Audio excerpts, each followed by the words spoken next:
Men Ravshan va Mahchahra Sharof Rashidov nomidagi Samarqand davlat universiteti Urgut filialining boshlang'ich ta'lim yo'nalishida o'qiyman.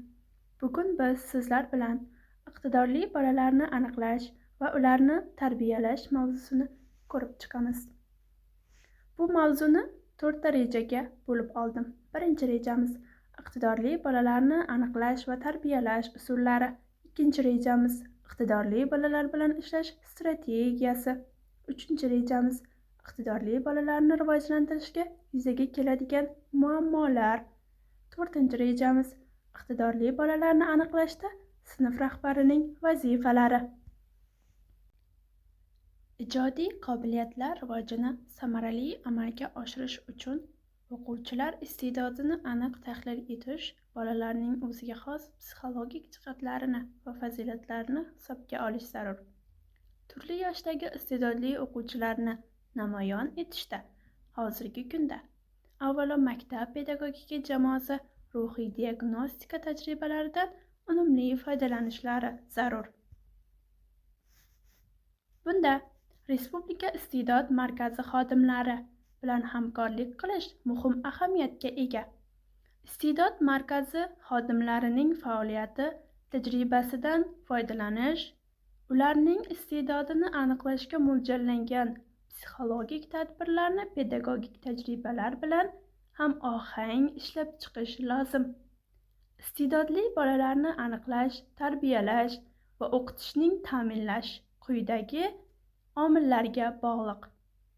Ushbu aniqlashning ijtimoiy ahamiyati respublikaning zakovati, ijodkorligi, kuch-qudratini tayyorlashning istiqboli bilan bog'liqligini tushunishga. Ruhiy diagnostik uslubiyat uslubiy materiallar bo'lgani holda turli yoshdagi guruhlarda aniqlashning umumiy dasturlari yaratilishiga. Iste'dodli bolalar maxsus tayyorlangan rejalar, dasturlar va ilmiy asoslangan uslubiyatlar bilan ishlash uchun ixtisoslashgan muassasalarning yagona tarmog'ini targ'ib etishga.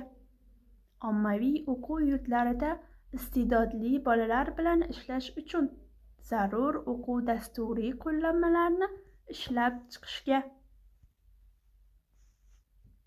Joylarda maxsus guruhlar tomonidan ishlab chiqilgan xalq ta'limi, davlat va jamoat muassasalari, ijodiy uyushmalar tomonidan tasdiqlangan dasturlarga. Bu dasturlarda iste'dodli bolalar bilan ishlashning istiqbollari va bosqichlari, o'z hududida bunday faoliyat va ko'pgina boshqa tadbirlar uchun mablag' ajratish, ularni ta'minlashga, qo'yilgan vazifalarni hal qilishga, keng jamoatchilik diqqatini jalb qilishga, Respublika metodik kengashining tuzilishiga. Bu kengash tarkibiga xalq ta'limi, o'rta va o'rta maxsus ta'lim vazirliklari, xalq ta'lim boshqaruv organlari xodimlari, yetakchi olimlar va mutaxassislar, ijodiy uyushmalar, amaliyotchi o'qituvchi, maktabdan tashqari ta'lim muassasalari, to'garak rahbarlari kiradilar. Iqtidorli bolalar bilan ishlash tamoyillari quyidagilar. Birinchi tamoyil ta'limni differensiallashtirish va individuallashtirish prinsipi. Uni amalga oshirishning eng yuqori darajasi iqtidorli bolalarni rivojlantirishning individual dasturini ishlab chiqish. Ikkinchi tamoyil berilgan imkoniyatlarning maksimal xilma-xilligi tamoyili. Talabalarning qo'shimcha va ta'lim xizmatlarini tanlash erkinligini ta'minlash tamoyili. Oldindan o'rganish tamoyili. Beshinchisi har qanday faoliyatda qulaylik prinsipi. Oltinchisi rivojlantirib o'qitish tamoyili. Yettinchisi iqtidorli bolalarning sinfdan tashqari mashg'ulotlarini to'garaklar, seksiyalar, tanlovlar, qiziqish to'garaklari orqali oshirish tamoyili. Talabalar bilan individual ishlashda fanlar a'lo, aloqadorlik muammosiga e'tiborni kuchaytirish tamoyili. 9-si o'qituvchining minimal roli bilan talabalarning birgalikdagi ishlashi uchun sharoit yaratish tamoyili. Men uchun birinchi navbatda bolalarni mustaqil fikrlashga, kerakli ma'lumotlarni izlashga, faktlarni solishtirishga o'rgatish juda muhimdir. Shunda ular kabi qanday bo'lishidan qat'iy nazar umr bo'yi o'rganishdan to'xtamaydi. Mendan ham, o'zidan ham o'zib ketadi. Lev Nikolayevich Tolstoy shunday deb yozgan edi.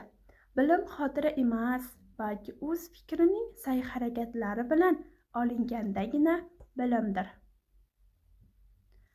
Aql-idrokning erta gullashi bo'lgan bolalar maktabning birinchi kunlarida qiyinchiliklarga duch kelishadi. Buning sababi shundaki, o'qitish ko'pincha u endi qiziq emasligi bilan boshlanadi.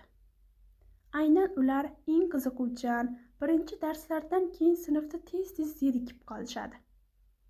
Allaqachon o'qish va hisoblash qobiliyatiga ega bo'lib, boshqalar alifbo va asosiy arifmetik amallarni o'zlashtirganda ular bekorchilikka bo'lishlari kerak.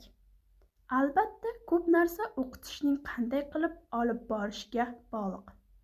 Lekin o'qituvchi o'quvchilarga qanchalik individual munosabatda bo'lmasin, butun sinf bilan muomala qilganda kuchli o'quvchilarga e'tibor qaratish imkoniyatidan mahrum bo'ladi. Diqqatni o'ziga jalb etishga intiluvchi, barcha topshiriqlarni tez va oson bajaruvchi, zukko va faol o'quvchi tez orada o'qituvchiga ham, tengdoshlariga ham yuk bo'lib qolishi mumkin. Sinfda iqtidorli bolalar bilan ishlash. O'sish nuqtasini toping. Iqtidorli bola bilan muvaffaqiyatli ishlash uchun men uning kuchli tomonlarini topishga harakat qilaman va unga buni ko'rsatish, muvaffaqiyat ta'mini his qilish va o'z imkoniyatlarimga ishonish imkoniyatini beraman. Kuchli tomonni ko'rsatish maktab o'quv dasturidan chetga chiqish qobiliyatini anglatadi. Uning doirasidan cheklanmaslik ushbu tamoyiliga rioya qilish muammoni ochib berdi. Ko'pincha o'sish nuqtasi maktab o'quv dasturidan tashqarida. Shaxsiy xususiyatlarni aniqlash. Iqtidor sirtda yotmaydi. O'quvchilar uni aniqlash metodikasida malakali bo'lishi kerak. Aksariyat o'qituvchilar testlarga haddan tashqari ishonadilar. Talabalar haqida yetarli ma'lumotga ega emaslar. Yuqori intellektga ega bo'lgan bola maktabdagi barcha fanlardan ustun bo'lishi kerak deb ishoniladi. Binobarin, o'qituvchilar undan eng katta hissiy va ijtimoiy yetuklikni kutishadi va unga alohida yordam kerak emasligiga ishonch hosil qilishadi. Iqtidorli bolalarni tarbiyalashda muammolarga duch kelishingiz mumkin. Maktabga yoqmaydigan sabab bu maktab dasturi bunday bolalarga zerikarli va qiziqarli ko'rinadi. Shuningdek, osonlikcha o'yinlarning manfaatlari. Iqtidorli chaqaloqlar murakkab o'yinlarni yaxshi ko'rishadi. Ularning tengdoshlari yengil va o'yin kulgularni afzal ko'rishadi. Bu esa yolg'izlikni afzal ko'radi va ularda xastani yopishga olib keladi. Nomunofiqlik. Har qanday standartlarni tashlang. Ayniqsa ularni qiziqtirgan narsalar bilan kesma ichiga kiring. Jismoniy intellekt va ijtimoiy rivojlanish o'rtasidagi farqlarning namoyon bo'lishi ko'pincha ta'sirlangan, o'zini o'zi qadrlash va norozilik hissiga kiritiladigan benuqsonlikni istagi. Ishonch bilan aytish mumkinki, bunday bolalar qoida tariqasida tengdoshlari muhitida harakat qilish qiyin. Ular ajralib turadi, turli masxara obyektiga aylanadi. Kam ta'minlangan oilalardagi iqtidorli bolalarning asosiy muammolaridan biri ularning deyarli muqarrar ravishda past ballidir. Ular muvaffaqiyatsizlikni kutish bilan yashaydilar va oxir-oqibat undan qochib qutula olmaydilar. Afsuski, bu bolalar o'zlarining gullab yashnagan tengdoshlariga qaraganda ko'proq jismoniy rivojlanish muammolariga duch kelishadi va ularning psixologik muammolari o'zgacha rang oladi.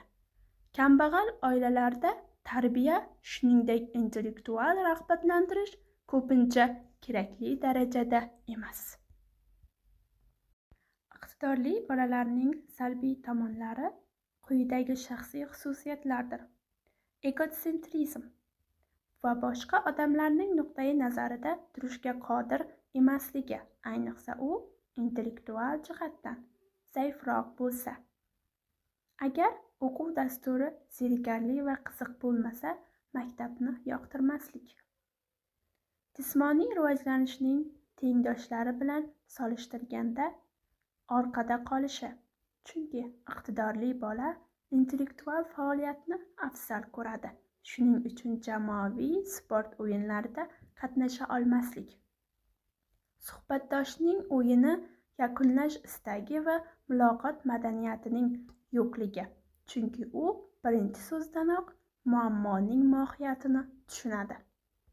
Suhbat davomida suhbatdoshni to'xtatish va tuzatish istagi, agar u mantiqiy xatolarga yo'l qo'ysa yoki so'zlarni noto'g'ri ta'kidlasa. Muvofiqlik yo'qligi va murosaga kelish qobiliyati tufayli doimo to'g'ri bo'lishga intilish va bahslashish. Tengdoshlariga buyruq berish istagi. Aks holda u ulardan zerikib qoladi. Iqtidorli bolalarni umumiy muammolari bor. Murakkabligi kabi fikrlovchi odamlarni topish, tengdoshlari moslashish va ularga kabi qarash uchun harakat qiladi. Zerikarli va qiziqarli tuyuladi. Sinfdoshi bilan qo'shma faoliyatida beixtiyor qismi. Hech qanday ish intellektual qobiliyatlarini rivojlantirishni rag'batlantirish amalga oshirilmoqda. Maktabda qiyinchiliklar. Dunyo tartibini muammolari va inson o'rni qiziqish ortadi. Kattalardan e'tiboringiz uchun kerak. Iqtidorli talabalar bilan muvaffaqiyatli ishlash shartlari. Birinchisi, jamoaning har bir a'zosi tomonidan bu ishning ahamiyatini anglash va shu munosabat bilan o'qishga ijobiy motivatsiyani shakllantirish muammosiga e'tiborini kuchaytirish. Iqtidorli bolalar bilan ishlashning metodik tizimini yaratish va doimiy takomillashtirish. Iqtidorli bolalar bilan ishlash tizimini joriy etish maktab faoliyatining ustuvor yo'nalishlaridan biri ekanligini o'qituvchilar jamoasi va maktab rahbariyati tomonidan e'tirof etilishi. Iqtidorli bolalar guruhi bilan ishlashda men quyidagilardan foydalanaman. Implantatsiya usuli. O'quvchilarga o'rganilayotgan obyektga hissiy, majoziy va aqliy tasvirlar orqali harakat qilish, uni ichkaridan his qilish va bilish imkonini beradi. Evristik savollar usuli. 7 asosiy savolga javoblar. Kim, nima uchun, qayerda, qanaqasiga, qachon, qaysi va ularning turli kombinatsiyalari o'rganilayotgan obyektga nisbatan noodatiy g'oyalar va yechimlarni keltirib chiqaradi. Taqqoslash usuli. Bu turli talabalarning versiyalarini, shuningdek, ularning versiyalarini buyuk olimlar, faylasuflar va boshqalar tomonidan yaratilgan madaniy va tarixiy hamkasblari bilan solishtirish imkonini beradi. Konsepsiyani qurish usuli. Kollektiv ijodiy mahsulotni yaratishga yordam beradi. konsepsiyaning birgalikda tuzilgan ta'rifi. Kelajakka sayohat qilish usuli. Har qanday umumiy ta'lim sohasida bashorat va prognozlash qobiliyatlarini rivojlantirish usuli sifatida samarali. Xato usuli. Bu xatolarga nisbatan o'rnatilgan salbiy munosabatni o'zgartirish, uni ta'lim jarayonlarini chuqurlashtirish uchun xatolardan konstruktiv foydalanish bilan almashtirishni o'z ichiga oladi. Xato va to'g'rilik o'rtasidagi munosabatni topish o'quvchilarning evristik faolligini rag'batlantiradi. Har qanday bilimning nisbiyligini tushunishga olib keladi. Ixtiro qilish usuli.